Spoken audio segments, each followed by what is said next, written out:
number you are calling is not reachable at the moment. The number you are calling. రే మచాస్ యాహూ మనం చెప్పిన అమౌంట్ క్యారేజ్ చేయడానికి ఒప్పుకున్నాడు రా. ఫోన్ స్విచ్ ఆఫ్ వస్తుందిరా. ఏం మారుతున్నావు నువ్వు? 3 నెలల రిజిస్ట్రేషన్. అవునా?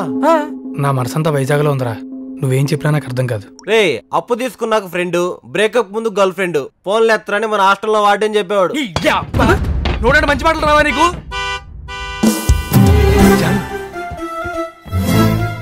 హాయ్.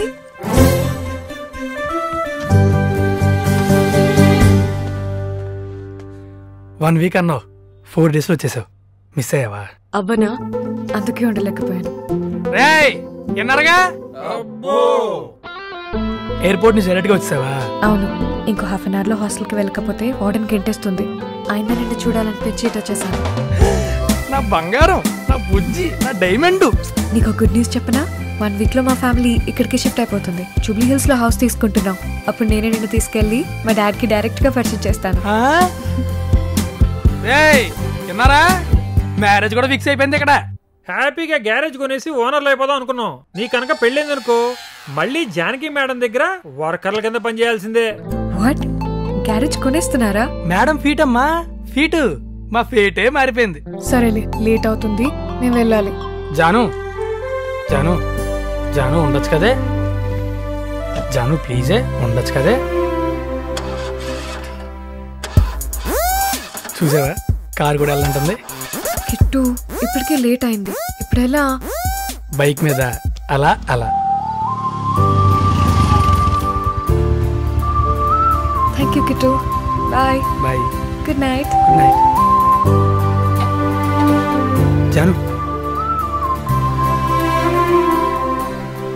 ఏంటి? ఏం లేదు, అది ఏమైనా అడగాలనుకుంటున్నావా?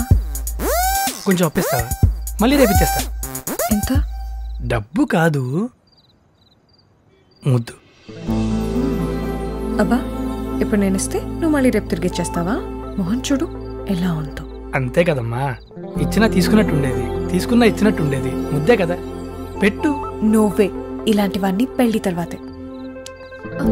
పెళ్లి తర్వాత? మరి ప్రేమించుకునేది ఎందుకే? పెళ్లి చూపులు చూసుకోవడానికా? పెళ్లి తర్వాత చేసుకునేవన్నీ పెళ్లికి ముందు చేసుకోవడానికే ప్రేమ అనేది కనిపెట్టారు. ప్లీజ్ ఒక్కటి పెట్టవా? ఎవరైనా చూస్తారు. ఎవరో చూడరు, ప్లీజ్ ఒక్కటి. ఒక్కటి.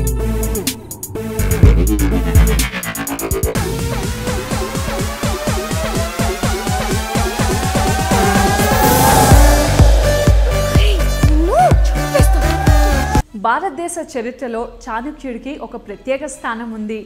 ఎంతటి కష్టసాధ్యమైన పనినైనా సులువుగా పరిష్కరించగల వ్యక్తి. జీవితాన్ని ఎలా జీవించాలో, శత్రువులని ఎలా ఎదుర్కోవాలో, ప్రతికూల పరిస్థితులను సైతం ఎలా అనుకూల పరిస్థితులుగా మార్చుకోవాలో దిశానిర్దేశం చేసిన వ్యక్తి చాణక్యుడు. ఇంతటి గొప్ప వ్యక్తిత్వం గల చాణక్యుడు తన జీవితంలో ఎన్నో ప్రతికూల పరిస్థితులను ఎదుర్కొన్నాడు. చాణక్యుడు అంటే మనకి గుర్తుకు వచ్చేవి అతని తెలివితేటలు, అతను చేసిన శబదం. ఇంతటి ప్రజ్ఞాశాలి అయిన చాణక్యుడు శబదం చేయడానికి దారితీసిన పరిస్థితులు ఏంటి?